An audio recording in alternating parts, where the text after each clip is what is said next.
अस्सलाम वालेकुम। फैसल टाउन की मैनेजमेंट ने रिसेंटली एक अनाउंसमेंट के अंदर इस बात का ऐलान किया है कि उन्हें अपने मॉडल ब्लॉक को ओ ब्लॉक से एक्सटेंड करके उसमें पी क्यू आर सेक्टर को भी इंक्लूड कर दिया। अगर मैप के ऊपर इन सेक्टर्स की लोकेशन देखी जाए तो ये सारे वो सेक्टर्स हैं जो ठलिया इंटरचेंज और रिंग रोड के बिल्कुल साथ हैं और आने वाले फ्यूचर में इनका एक्सेस जो है वो सबसे बेहतर होगा। आज की वीडियो के अंदर हम ये डिस्कस करेंगे कि अगर आप ओ ब्लॉक में इन्वेस्टमेंट करने में इंटरेस्टेड हैं तो आपने किन बातों का ख्याल रखना है। सबसे इंपॉर्टेंट फैक्टर जो है वो इन्वेस्टमेंट टाइमलाइन है। बहुत से लोग शॉर्ट टर्म इन्वेस्टमेंट की तलाश में होते हैं, लेकिन इन माय ओपिनियन अगर आप फैसल टाउन फेज 2 को कंसिडर कर रहे हैं, चाहे वो ओ ब्लॉक हो चाहे वो इंस्टॉलमेंट के ऊपर ओवरसीज ब्लॉक हो, आपका investment time period minimum 3 years से लेकर 5 to 7 इयर्स होना चाहिए। अब मॉडल ब्लॉक में ऑल्दो डेवलपमेंट का काम काफी तेजी से हो रहा है, लेकिन आई स्टिल फील कि यहाँ पर पोजीशन मिलते मिलते कम से कम आपको 2 साल लग जाएंगे, तब इस प्रोडक्ट की रीसेल बेहतर होगी। इसके साथ साथ एनओसी और रिंग रोड भी तकरीबन अगले 1 से 2 साल में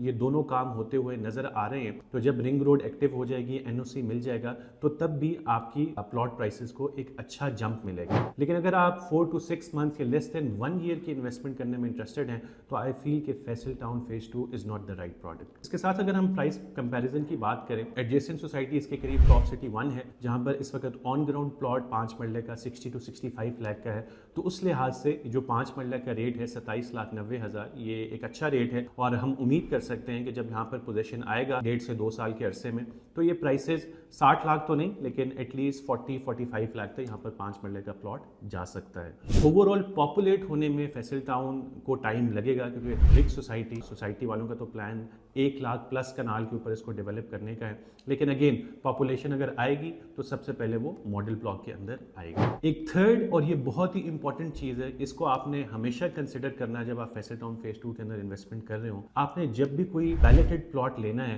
तो अपने कंसल्टेंट से हमेशा ये सवाल करना है कि इसके बैक पे सोसाइटी के पास लैंड मौजूद है या नहीं है। क्योंकि सोसाइटी ने जो अपना ओवरऑल एक मैप दिया हुआ है उसमें बिल्कुल ऐसी पॉकेट्स मौजूद हैं जिसका लैंड अभी तक सोसाइटी एक्वायर नहीं कर सकी। उसकी नेगोशिएशन चल रही हैं, कहीं पर कुछ बयाना के एग्रीमेंट्स हुए हैं। लेकिन आप इस चीज को हमेशा अपने कंसल्टेंट से भी वेरीफाई करें, सोसाइटी से भी वेरीफाई करें कि बैक एंड पे लैंड मौजूद है या नहीं है। अगर लैंड मौजूद हो तो उस प्रोडक्ट को लें, और अगर लैंड फिलहाल एक्वायर्ड नहीं है तो इन माय ओपिनियन उस प्रोडक्ट को आप छोड़ दें। ओवरऑल मॉडल ब्लॉक के अंदर इन्वेस्टमेंट बनती है। मॉडल ब्लॉक में आपके पास 5 मरले का साइज है, 8 मरला है, 10 मरला है, 14 मरला है और 1 कनाल है। ओ ब्लॉक तो जैसे हमें पता है इज सोल्ड आउट, लेकिन क्यू ब्लॉक में और आर ब्लॉक में इस वक्त अपॉर्चुनिटीज अवेलेबल हैं। क्यू और R block compare to O block काफी छोटे ब्लॉक्स हैं। क्यू ब्लॉक में सब सेक्टर 1 है, इन सब सेक्टर 2 है, जबकि आर ब्लॉक की अगर बात की जाए तो उसमें एक ही सब सेक्टर 1 है। तो इन केस अभी तक आप ओ ब्लॉक में इन्वेस्टमेंट नहीं कर सके थे तो आपके पास क्यू एंड आर ब्लॉक की अपॉर्चुनिटी मौजूद है। और इन केस आप इस बारे में मजीद कुछ जानना चाहते हैं तो हमारा नंबर स्क्रीन पर मौजूद है, आप हमसे रब्ता कर सकते हैं। Thank you for watching this video.